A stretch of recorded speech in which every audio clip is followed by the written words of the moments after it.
지은이는 자칭 스스로를 페미니스트라 여기며 이건 아니다 싶은 남녀 차별을 조장하는 여러 문제들과는 언제 어디서나 절대로 타협하지 않는 일명 싸움닭이라고 합니다.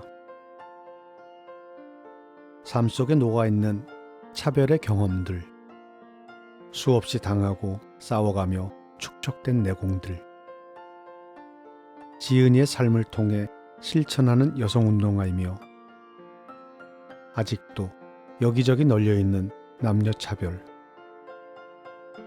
네버엔딩 스토리들로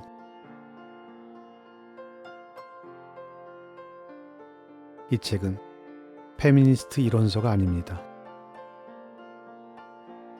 이 책은 그저 딸로서, 그녀 친구로서의, 그녀 사회의 어물순이 갖고 있는 여러 가지 정체성을 적나라하게 드러내고 있습니다. 자, 그럼 당찬 그녀의 삶의 이야기를 출판사 문화에서 출간하고 어물순 작가가 지은 을순이가 사는 법 중 일부분을 낭독하도록 하겠습니다. 오늘도 끝까지 저와 함께 해주십시오.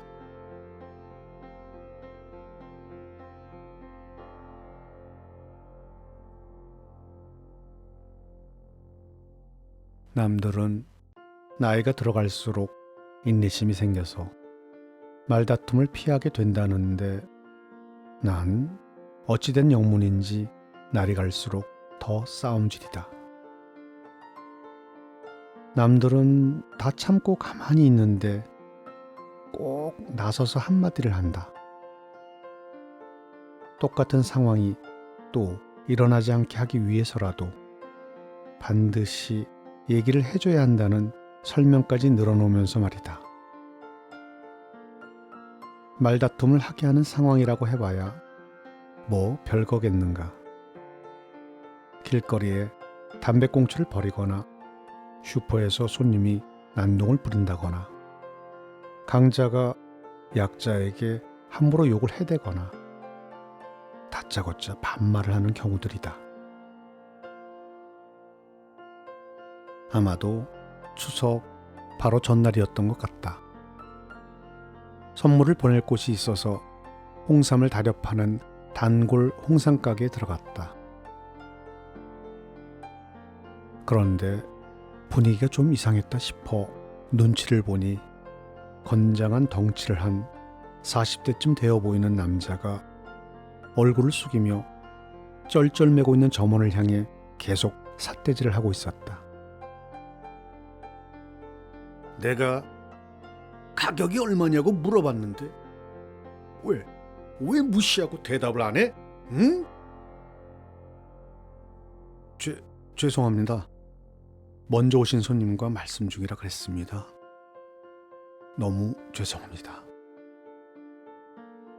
아니, 띠년들이 나 돈 없다고 무시하는 거야. 이씨. 내가 그리 웃겨? 어? 아닙니다. 그럴 리가 있겠습니까, 손님? 에이씨, 니년들 그냥 확 찢어버릴까 보다. 이씨. 여기까지 현장에서 듣고 있자 하니 그 니년들의 내가 포함이라도 된 것 마냥 아랫도리가 뜨끔거리기 시작했다. 새파랗게 질려 부들부들 떨고 있는 매니저를 보니 모르는 척하는 것도 아닐 것 같고, 그렇다고 잘못 대들었다가는 저 큰 덩치에 깔려 뼈도 못 추릴 것만 같고, 고민이 되어 잠시 머리를 굴려보았지만 딱히 떠오르는 아이디어도 없다. 그럼 어떻게 하지? 내가 더 세게 대응해 줄까? 대리점을 상대로 자기랑 똑같이 황당하게 욕을 하고 난리를 한번 쳐볼까? 옆에서 보면 자기가 한 그 행동이 얼마나 황당한지 눈치 좀 채지 않을까? 그래도 안 되면 그때 가서 경찰 부르지 뭐. 난 심호흡을 한 다음 마음을 가다듬고서 입을 열었다. 뭐 이딴 집이 다 있어? 어? 바빠 죽겠는데. 상대도 안 하고 지금 나를 무시하고 있는 것 아니야? 어? 아니, 왜 말을 못해? 당신들이 그따위로 하니까 이렇게 매장이 떠나가게 소란을 피우며 미친 듯이 욕을 해대는 손님이 있잖아. 이씨, 어? 다음에도 이따위로 손님들이 욕하고 시끄럽게 떠들게 일처리를 하면 내가 그냥 확 경찰을 불러버릴 거야. 이씨.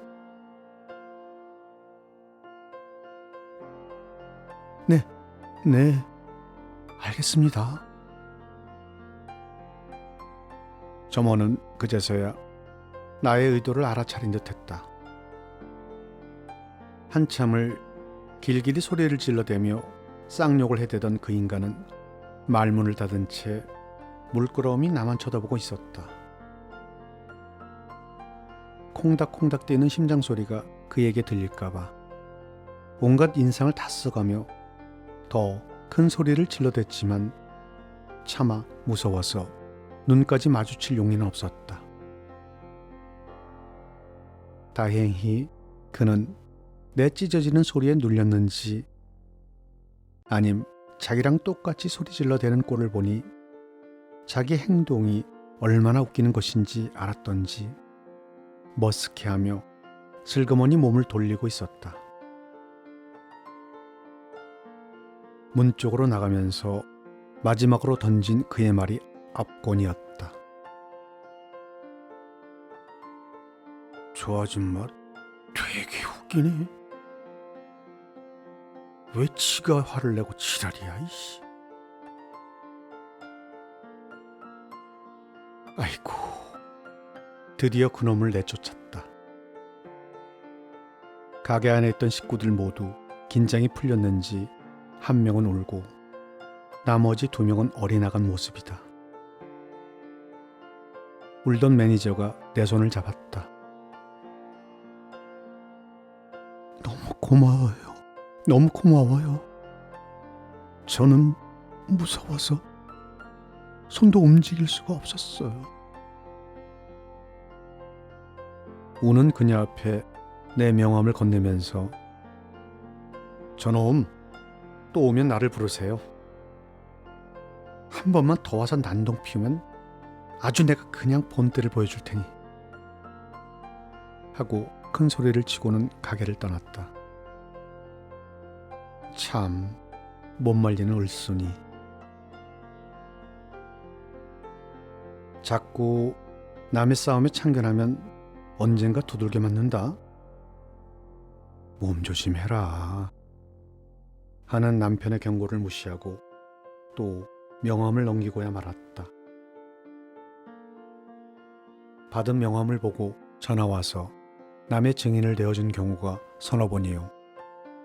경찰서에서 온 전화 받고 나가 싸워준 게 2번인가 된다. 이번엔 전화가 안 오면 정말 좋겠는데 딱히 힘도 없고 백도 없는 인간이 의협심만 가지고 이리도 설쳐댄다. 남편이 조폭도 아니요. 내가 조폭 마누라도 아니고 더구나 가진 것 뒷불도 없는 인간이 말이다. 하지만 이 나이가 되도록 바뀌지 않는 걸 보니 그냥 이렇게 살다가 죽어야 할까 보다. 사실 인생 자체가 싸움터 아니던가. 난 그저 그걸 증명해가며 사는 것일 뿐이고.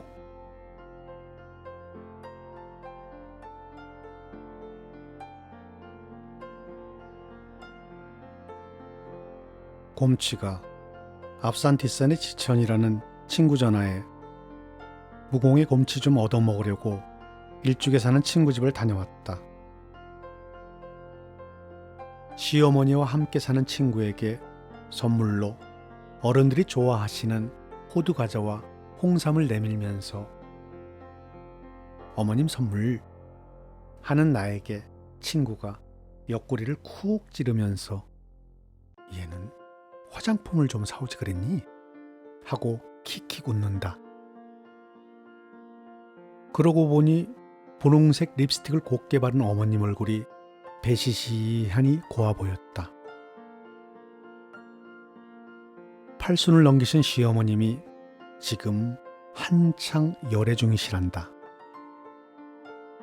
아들을 낳자마자 젊은 여자랑 눈이 맞아 집을 나갔던 시아버지가 50년 만에 돌아와서는 같이 살자고 하셨단다. 살던 여자가 죽은 지 서너 달 됐단다. 반세기를 넘게 살았어도 이해하지 못할 일은 남녀의 사랑 문제인가 보다. 나보고 살라는 것도 아닌데 괜히 흥분했지만 합친다고 해서 가진 것이라고는 쥐뿔도 없는 맨손인데 잃을 건 또 뭐 있나 싶기도 했다. 남은 생을 속죄하며 살겠다니 속죄 받으며 살면 되지. 요즘 황혼 이혼이 급속하게 늘었단다. 전체적인 이혼율은 줄었지만 자식 대학 보내자마자 도장 찍는 부부가 많단다. 80% 이상이 여자 쪽 욕을 하니 여자들 참 많이도 변했다. 반가운 현상은 결코 아니지만 그것이 지금의 현실이고 그 수 또한 해마다 늘어갈 것은 불보듯 뻔하다. 수명은 길어지고 퇴직은 빨라지고 자식 결혼 후로 미뤘던 이혼이 결혼에 무관심한 자식들 때문에 대학 입학 후로 앞당겨지고 그러니 새로운 인생을 설계해 볼 만한 긴 세월도 남았고 이혼을 결혼의 실패로 보던 시각도 변했고 이제라도 나를 위해 살고픈 욕구는 생기고 제일 중요한 것은 독립적인 생계 유지를 할 수 있다는 자신감이 큰 몫을 했으리라. 아무리 힘들어도 눈물을 삼키며 참고 묵묵히 가정을 지켜내는 것이 예부터 지켜온 아름다운 한국 여성의 미덕이라 생각한다면 그 미덕일랑 대개 따님에게나 권하시라. 한 여자의 상처뿐인 희생이 있어야만 지켜질 가정이라면 그 가정 지킬 가치조차 없다. 더 이상 여성들도 희생과 인내심을 가지고 가정을 지키려 들지도 않는다. 이제 길어진 노년기만큼이나 은퇴 후의 삶의 질도 중요해졌다. 60, 70에도 여전히 섹시하게 사랑하며 건강하게 살기를 원하는 남정네들. 지금 이 시각 당신의 부부관계는 안녕하신지 중간 점검이 필요할 때다.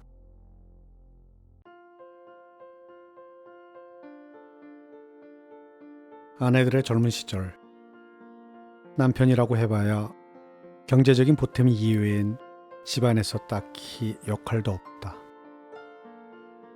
돈을 벌기 위해서라고 하지만 매일매일을 밖으로만 놔두는 남편 탓에 과부 아닌 과부가 되어 외로운 시절을 서로 위로하며 산 옆집 친구가 바쁜 남편보다 가까운 사이가 되어버렸다. 이때쯤이면 명태니 조태니 해서 일손을 놓는 남편들이 집으로 돌아오기 시작한다. 퇴직해 돌아온 남편과 오랜만에 함께하는 시간에 함께하지 않아 외로웠던 지난 세월의 서운함이 갈등으로 불거지고 그 일로 다투다가 결국은 이혼으로 치닫는 모양이다. 고기도 먹어본 놈이 먹는다고 같이 놀아봤어야 같이 놀지. 둘이 노는 법을 까먹었는데 갑자기 24시간 붙어 있으니 싸울 수밖에. 아내가 찾을 땐 남편이 없고 남편이 돌아오니 아내가 나돌고 심파 영화가 따로 없다. 남편들의 변명을 들어보니 그도 불쌍하다.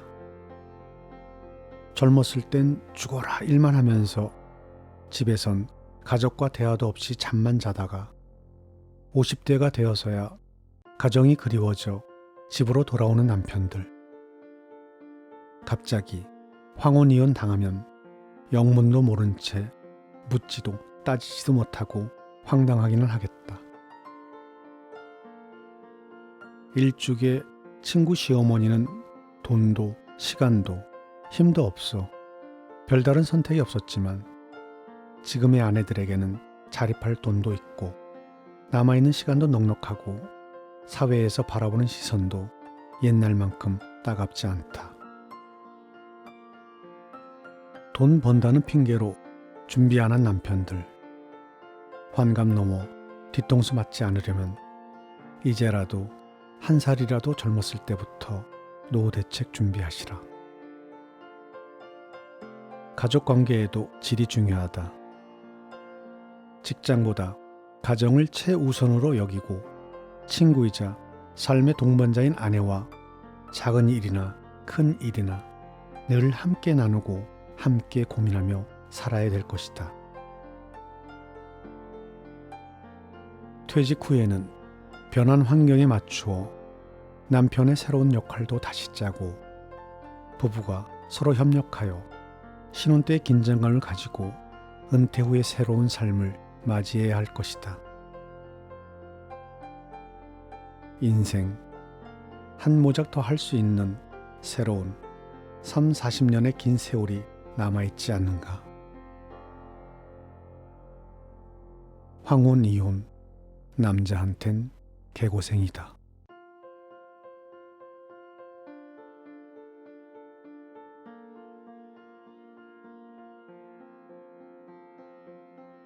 받은 쌍욕을 되돌려줄 수 있는 것도 나이가 주는 특권이다. 그동안 이런저런 싸움질 다 해봤지만 가장 기억에 남는 것은 땡땡병원 주차장에서 내가 아는 세상의 모든 쌍욕을 다 하며 어떤 남자와 한판 붙었던 싸움질이다. 2년 전 강남에 있는 한 대학병원 지하 주차장에서 일이 벌어졌다. 지금은 널찍하고 호텔같이 잘 꾸며놓았던데 그 당시엔 신축 공사까지 겹쳐서 그랬던지 지하 주차장이 아수라장이었다. 그날 아침 거기 정신과 의사인 선배와 약속이 있어서 차를 가지고 일찍 집을 나섰다. 병원 인근에서부터 차가 밀리더니 30분 이상을 지체하다가 드디어 지하 주차장 안으로 들어갔다. 지하 4층까지 차들이 줄줄이 밀려서 빈자리를 찾아 빙글빙글 도는데 갑자기 앞에서 어떤 남자가 신경질을 내며 소리를 쳤다. 야! 일방통행인데 들어오면 어떡해 이씨.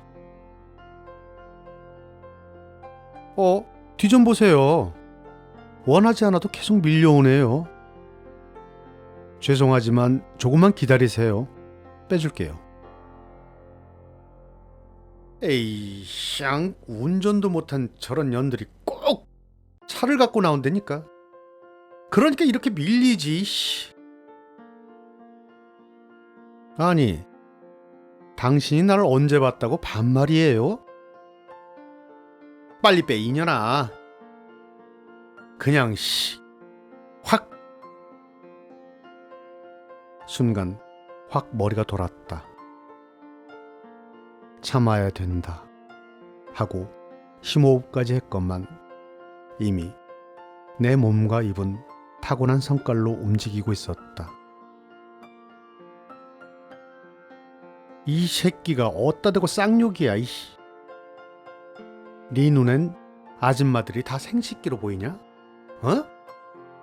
개 같은 새끼가. 빨리 빼, 이씨.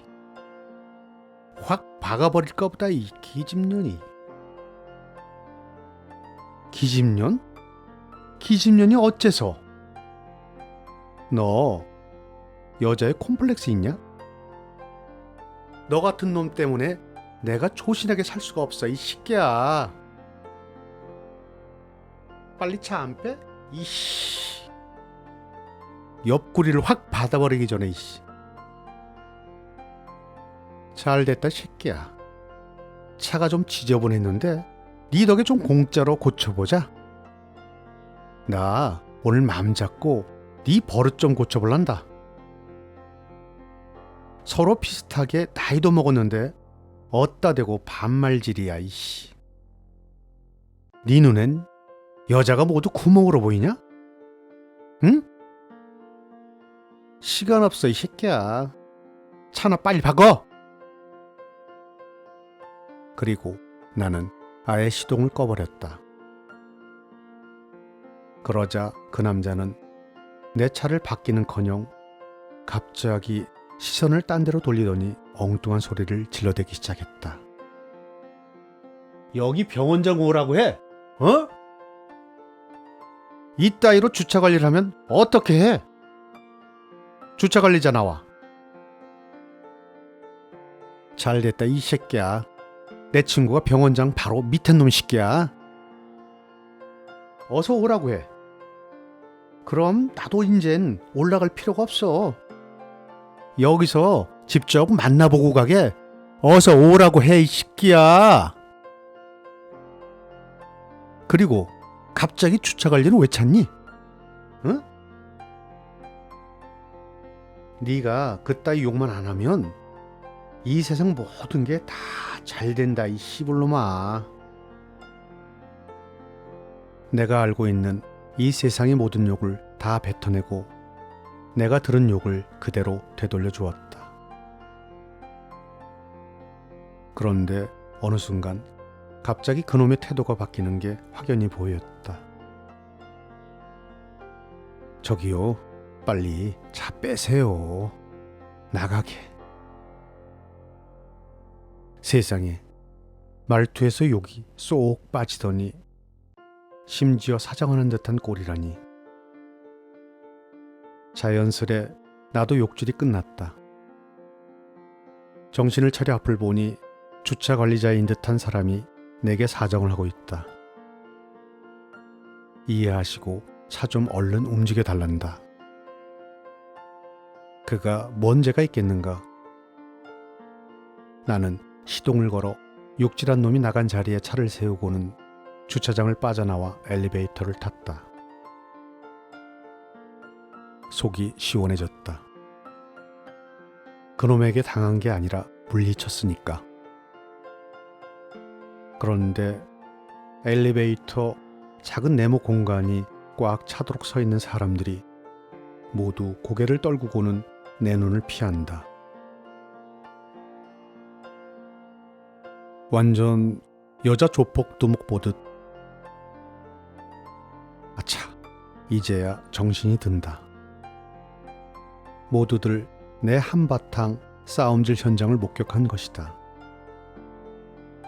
나는 정신이 나간 채 욕질을 하느라 그 많은 사람들을 보지도 못했던 것이다.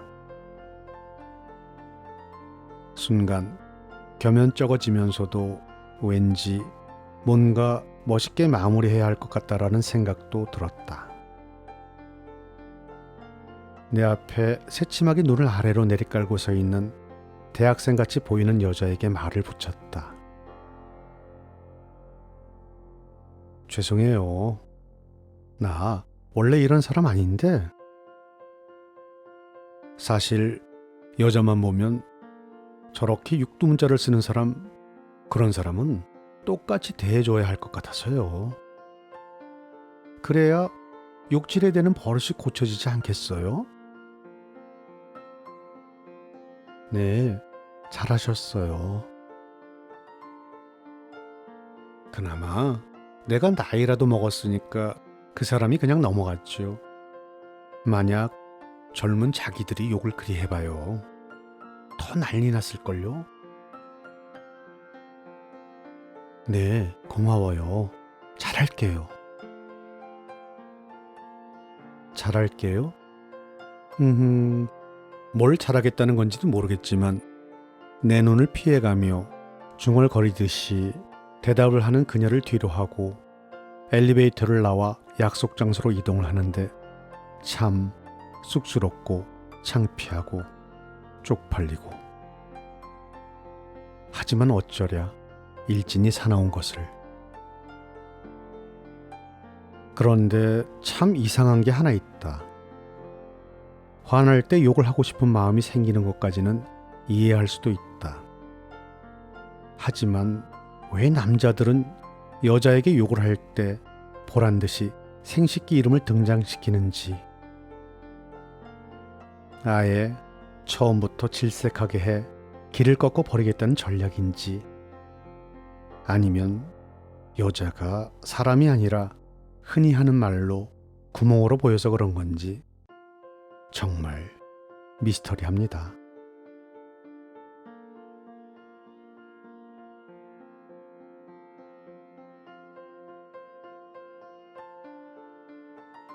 분당에 사는 역전의 여왕 아줌마 이야기다. 미국에서 귀국하자마자 처음 정착한 분당. 그곳에 아래 위층 사는 아줌마들 5명이 친하게 지내는 그룹이 있었다. 그중 대빵 형님 대접받으며 대장 노릇을 하는 나보다 3살 연상의 아줌마. 그녀는 남자는 하늘, 여자는 땅이다 라며 여자는 남자의 길을 꺾으면 안 된다 란 말들을 내게 끊임없이 얘기하는 여자다. 어느 날은 집 앞에서 만난 나에게 큰일 났어. 집에 빨리 들어가 봐. 왜요? 우리 집에 뭔 일 있어요? 남편 벌써 왔어.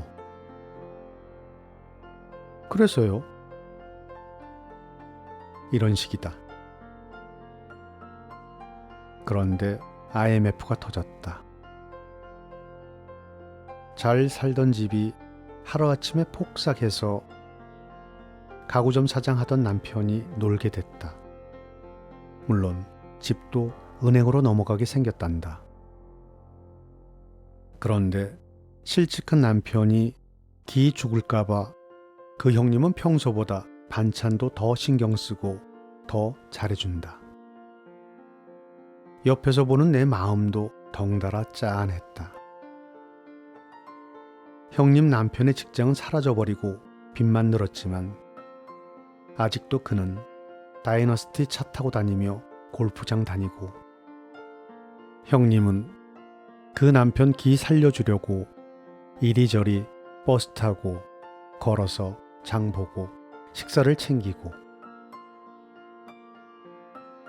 그러던 어느 날 우리 집에 차 한 잔 달라고 불쑥 들어온 형님. 나 대판 싸웠어. 아니, 내가 뭐 IMF 터뜨렸나? 왜 나한테 난리야?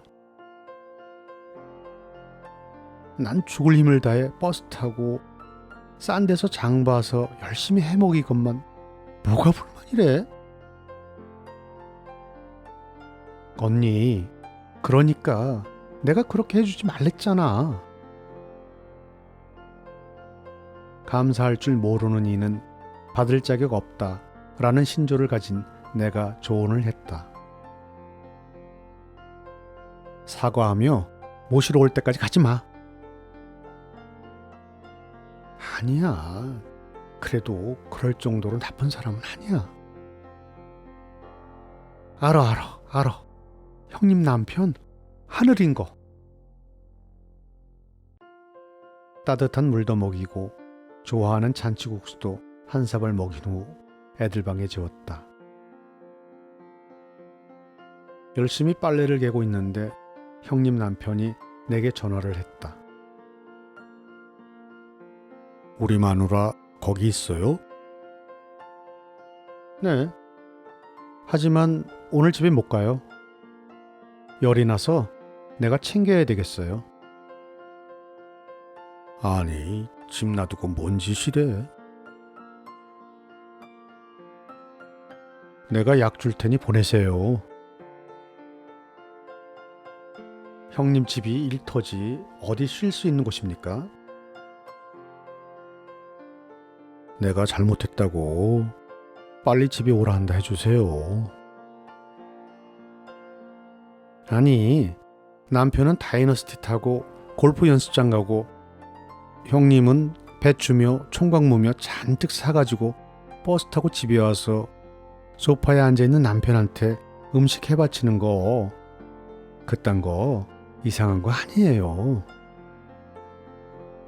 좀 전에 잔뜩 짊어지고 버스에서 내리는 형님 보고 나 속상해서 혼났어요. 아니, 부인이 그러고 사는데 혼자 자가용 타고 골프장 가서 공이 맞긴 하나요? 이쯤 하고 전화를 끊는데 어느새 형님이 내 옆에서 눈물을 흘리고 앉아 있었다. 결국 100배 사죄를 받고 집에 돌아가긴 했지만 그 후로 형님의 태도가 변하기 시작했다. 무조건 참고 속으로 삭히는 형님이 그동안 써왔던 형님의 방법보다 더 화끈하게 할 말 다 하는 내 방식이 효과가 훨씬 크다는 걸 바로 깨달았던 것이다. 점점 자신감을 갖기 시작하더니 그 후로 1년, 그 형님이 40평 정도의 홀을 갖춘 커다란 호프집 사장이 되었다. 사장은 형님이고 종업원과 함께 식탁을 닦으며 주문을 받아주는 사람은 형님 남편이다. 이러면 하늘과 땅이 바뀐 거 아닌가? 아니면 형님 먼저 기를 키운 다음 그 기를 남편에게 나눠줄 건가? 도대체 원? 원래 음식 솜씨가 좋은 형님, 그 덕에 분당 모 신문에 안주가 맛있는 집으로 선정까지 되며 불황을 타지 않는 호프집으로 지금도 급성장 중이다. 페어한 사회, 공정한 사회, 남자와 여자가 공정하게 차별 없이 잘 살아가야 하는 그런 사회. 그 사회 구성원의 절반이 불행하다면 같이 사는 남자들이 과연 행복할까? 지금 당신 옆구리에 있는 여자를 불행하게 하지 마라. 공정한 사회를 만든답시고 먼 데까지 볼 것도 없다. 내 파트너가 둘 관계에서도 불공정을 느낀다면 우선 그것부터 해결해야 마땅하다.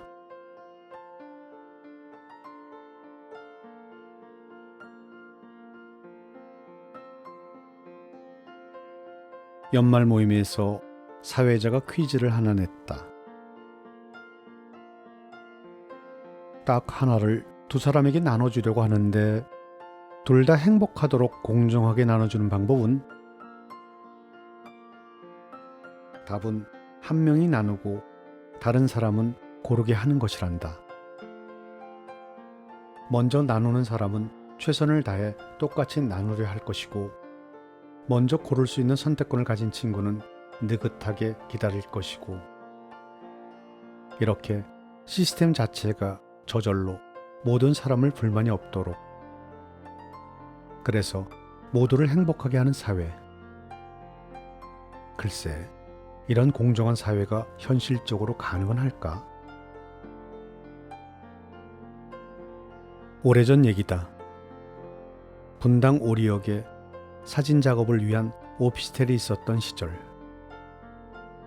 오전 내내 암실 작업을 하다가 현상액 때문에 머리가 지끈거려 근처 마트에 갔다 오는 길이었다. 오리역 사거리에 있는 하나로 마트 앞에서 파란불을 기다리며 서 있었는데 아줌마 한 분이 양손에 배추를 가득 들고 서 계셨다. 안쓰럽기도 하고 나 혼자 빈손으로 가기도 못해서 아줌마 한쪽 손에 든 배추를 거들며 한마디 했다. 제가 하나 들어드릴게요. 김치 하시려나 봐요. 네, 고마워요. 일 끝나고 집에 가는 길에 김치거리 좀 샀어요. 하루 종일 서서 일해 힘들어 죽겠는데 먹을 게 없어서요. 힘든데도 이렇게 사가지고 가서 해주니 식구들이 정말 좋아하시겠네요. 찾기를 다 건널 즈음 이 말에 아줌마가 배추를 바닥에 내동댕이 치며 그놈의 남편이나 아들놈이 알긴 뭘 알아요. 남의 집이라며 죽을 힘에 다해 밥을 해줘도 반찬 투정까지 하고 있으니 정말 지 일만 힘들다고 그 덩치에 하루 종일 처자고만 있어요. 글쎄. 파출부 일은 뭐 안 힘든가요? 저녁에 쌀이라도 씻어놓으면 내가 말을 하네요. 정말.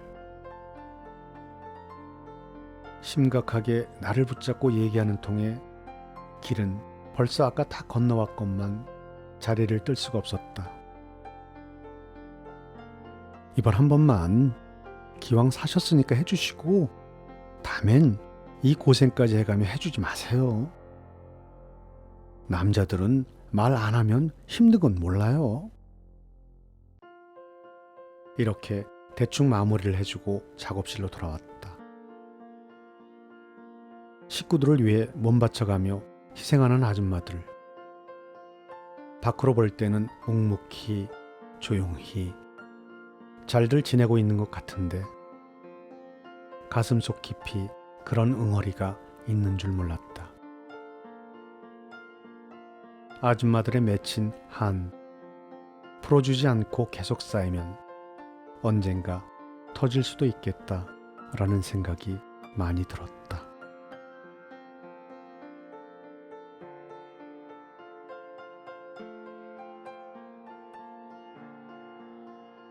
오늘 낭독은 여기까지 하겠습니다.